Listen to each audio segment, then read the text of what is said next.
Hey guys, this is Cameron Dean here with the Board Insiders. We had a soggy day on Hood, but had a lot of fun. Today I was on the Rome gangplank. Had a lot of fun on this board. I rode all sorts of conditions.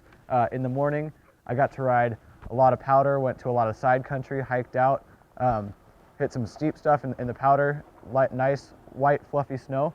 In the afternoon, I went and smashed the park all afternoon long. For hours on this thing without a break, and I had a blast. So the profile of this board, we actually have, it's flat, completely flat from binding to binding, and we get a little bit of early rise on out from the bindings to the nose or from the bindings to the tail.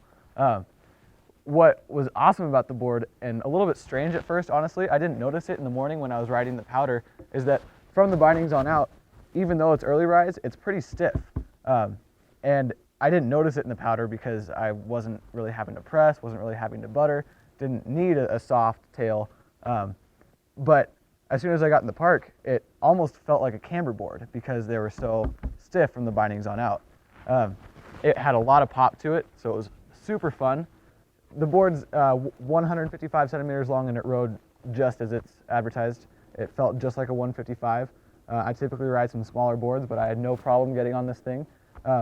With the board being completely flat in between the bindings, it was awesome to get onto a box or a rail because as soon as you got it on there, you could really feel the entire board on the box and rail. There wasn't any part lifted off of the box or rail, and it was really easy to lock in tricks.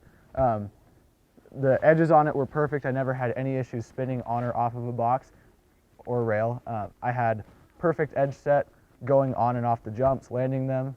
With the stiffness of the bindings from the nose or to the tail, it was really easy to land tricks as well. I had a lot of room for error on where I could land, back seat, front seat, whatever. The board's a little bit on the stiffer side. I didn't really lock into too many presses because of the stiffness on it. However, it did a phenomenal job all around in the park. So I'd give this board a title of an all-around park board. This board is made for the all-around park rider that likes to go adventure into other parts of the mountain, all mountain freestyle.